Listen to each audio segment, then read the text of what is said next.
So Treyarch surprisingly just announced a big change coming to Black Ops 6 Zombies that I was not expecting whatsoever, but I'm definitely very happy about it, and I wanted to give my overall thoughts on this change. So this change is in regards to the Wunderfizz machine in Black Ops 6 Zombies. They have decided that now it will only appear after round 25. Obviously, previously, the Wunderfizz machine was just there. It was just going to appear whenever you start the game, and then whenever you come across it, you can now get all the perks from the Wunderfizz machine, just like you could in Cold War Zombies. Now, of course, Cold War Zombies, usually it was locked behind the power, so you had to turn the power first, or on D Machine, it actually only appeared 10 rounds after you first enter the Dark Ether. So it definitely was still something you had to unlock, but it was very easy to unlock. You got it very early in the game, and a lot of people believed, myself included, that it kind of ruined that early round progression, because what was ever the point to going to the physical perk machines themselves? There was really never a reason to. Maybe I would get like Juggernog from the physical perk machine depending on how close I was to it, but most of the time I was just gonna wait till I have enough points, go to the Wunderfizz machine, and then just get all my perks from there. That's usually how I played Cold War Zombies. So I was very disappointed to see that the Wunderfizz machine was coming back to Black Ops 6 exactly the same way it was before. They did mention that the placement of the machine was going to be in a position that's harder to reach, but looking at the Liberty Falls gameplay, it was literally in the middle of the map, so I'm not sure if that really applies to Liberty Falls, but on Terminus, it's going to be on the boat, so I believe that's definitely going to be something that's going to be a bit harder to get to. But even then, I still didn't like the fact that it was returning just the same way it was before. Thankfully, Treyarch has been listening to feedback, and now, of course, like I said before, they are deciding to make it so it only appears after round 25. Now, I will say, although this is a great change, I don't think it necessarily fixes the whole problem I have with the Wunderfizz, but like I said before, I think this is definitely a step in the right direction and will certainly make the issue of the Wunderfizz a lot less of an issue, to the point where I don't even think I'm going to criticize it nearly as much as I did before. I think the best way to put it is that this will fix the early round progression problem that the Wunderfizz provided, because like I said, you're now going to have to go to the physical perk machines. You're going to have to actually learn the map, learn the locations of them. But what it's not going to fix is the later round problem when you go down, you lose all your perks. Now you can just simply go to the Wunderfizz machine and just buy them all, just like you could in Cold War. So that's still going to be existing in here, and I get that's what the point of the Wunderfizz machine is, but I've always said before that I like the fear and the challenge of when you go down, you lose Jug, you got to go find the Jug location or find all the different locations around the map to get your perks back. And especially the first couple times you play the map, you might not even memorize the locations, so it might be kind of that exciting challenge of trying to find where you need to go, and you're just not gonna have that anymore, because now you just need to know one location, where of course that is the Wunderfizz, and you just go to that and boom, you get all your perks back. So although I said I am satisfied with this change, I want to go over a couple other changes they could still make to the Wunderfizz machine, and these are definitely things they could still do. Like, I don't think this is something that would be impossible for them to implement. I'm not going to give any, crazy ideas that are very out there. These are all definitely things they could do. First of all, they could just remove it. I mean, I know not everyone's gonna like that, but do we really need the Wunderfizz machine? The only purpose of it existing in the maps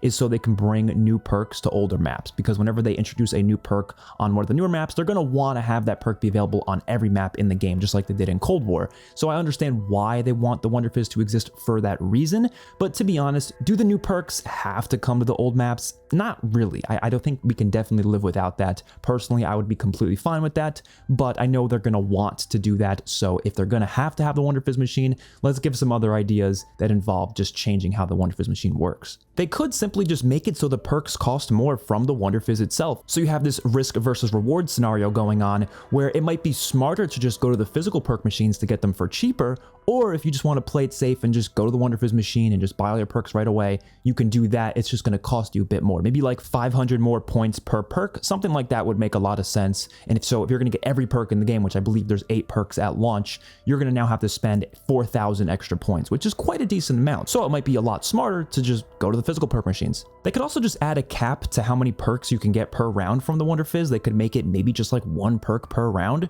So if you want to get a specific perk from the Wunderfizz, like for example, one of the new perks that they're going to add to the older maps, then you can just do that 1 per round. Maybe the next round you can get a different one if you'd like. Or of course, you can just go to the physical perk machines themselves. They're there for a reason. They have a specific placement for a reason, and I think it's best if they actually utilize that in the game. They could also make it randomized, so when you go up to the machine and you hold X on it, it'll give you just a random perk from the, selection of perks that you don't have, which I think this could work, but the only issue with it, if it was like the only thing that the Wunderfizz machine had on it, it wouldn't make a big difference if you're going to the Wunderfizz machine with a lot of points, because there's no perk limit in the game anyway, so you're just going to keep holding X and you're going to get all the perks regardless. It's going to be really no different than the regular system, but it obviously would help for certain situations where you don't have a lot of points, so you might take that risk of hitting the Wunderfizz machine to maybe get a perk for a little bit cheaper than you would from the physical perk machine, but of course it's random, so you might not actually get it. I think that could be an interesting idea to throw in there. I mean, obviously that's how the original Wunderfizz machine worked back in Black Ops 2 and Black Ops 3, so I think that would be cool to see that return. The last idea I have here is definitely the least popular idea I have. It would be the one that I think a lot of people wouldn't like, and this would be locking it behind a side quest. Now, it wouldn't have to be the hardest side quest in the world, but something that at least requires you to do something on the map. It's something a little extra beyond just turning on the power. So it's basically like an extra reward for actually going out of your way and doing something on the map. The obvious issue with this is that players who love the Wunderfizz machine are likely more casual in general, so you're going to get a lot of people who are just not going to want to do a side quest every single game in order to get this Wunderfizz machine, so they're probably just not going to do it. Therefore, the Wunderfizz machine is probably not going to be used by that many people anyways, so maybe this wouldn't be the best idea, but personally, I would be fine with it. But all in all, I am definitely happy with this change, and surprisingly, there are some people that are actually not happy about this change in the complete opposite direction of myself, where they actually love the Wunderfizz machine, and they would prefer it would be available as soon as possible so they can only buy their perks through the Wunderfizz because they don't enjoy going around the map to buying different perk machines. Now, obviously, everyone is entitled to their own opinion, but I personally just can't understand that perspective. I feel like the idea of going around the map, exploring new areas, finding perk machines for the first time, obviously, and then when you learn the map, you kind of just come accustomed to it and it becomes muscle memory. That's kind of the part of core progression for zombies. You go around the map as you're unlocking it, you buy perks, or maybe as you're doing quests, every time you come across a perk machine, you go buy it. You don't necessarily have to go run around the map to find every single perk all the time. You're probably just going to get them as you go along the map. Or, yes, maybe you want to actually go on the map and just get all the perks, but it's round-based zombies. The maps are not that huge. Even Terminus, although it's probably going to be one of the biggest maps ever, it's probably not going to be that massive. It'll probably take you maybe less than like 4 to 5 minutes to get across the map. I would say maybe even 2 minutes to get across the map. I don't think it's going to be like Urzikstan, where you're going to have to go on this large hunt to go around to the perk machines. It's not open world zombies, so I don't think it's going to be the end of the world having to actually utilize the perk machines themselves rather than relying on the Wunderfizz machine. And a lot of people who love the Wunderfizz machine will always make this argument, and this also goes for some other things in Cold War zombies as well, in general, just modern zombies too. And it's the whole idea that if you don't like it, just don't use it. A lot of people say that about the Wunderfizz. If you're complaining that the perk machines themselves are kind of pointless because you can just use the Wunderfizz, well then why not just not use the Wunderfizz at all? And I want to give an analogy for this because I think analogies are some of the best ways to kind of explain your reasoning behind something. So here's the analogy. What would sound more rewarding in this scenario? Winning against a 5-year-old in a basketball match with one hand tied behind your back, or winning against a professional basketball player in a 1v1 match? What sounds more rewarding? Probably the one against a professional basketball player, because that's someone who's actually like good and challenging just from the get-go, whereas the 5-year-old is obviously not going to be challenging. You're forcing a challenge on yourself by putting your hand behind your back. And that's how it feels in zombies when you just refuse to use certain things in the game because the things in the game will make it easier for you, but the core game itself is still pretty easy. And having a Wunderfizz machine there is kind of like that. You know deep down you can just go to that Wunderfizz machine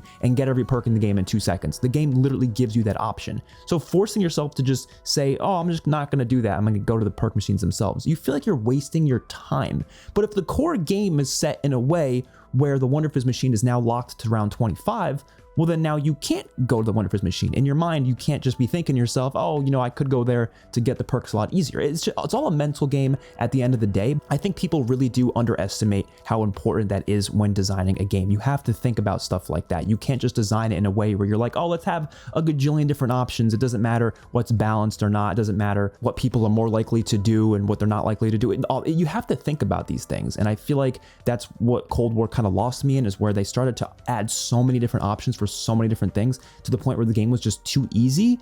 And you really have to think about those options and make sure you're balancing them properly, and I don't think that game properly did that. It's also incredibly important to think about when it comes to the community and how we perceive these maps, because if you're giving us 1,000 different options to make the game so much easier, then the map is going to be considered easier by most people. That's just how it is. So if you force the map being harder by just refusing to use certain things that are available on the map, you're the only one that's actually getting a harder experience. Everyone else is having a breeze playing the map and are getting through the Easter eggs and the side quests and everything quite easily, especially because the game is designed around all the things available to you in the game. So just refusing to use things is not really a proper way to play. Imagine I played Cold War Zombies and I just refused to get any perks. Of course the game's going to be harder, but that's not how the game was designed. The game was not designed around having no perks at all times. It also is taking away a core feature from the mode, so obviously that's not really an option. Nobody cares that you were able to beat the D Machine Easter egg with no perks and with a gray rarity weapon. Nobody's gonna give a shit, not a single person on planet Earth.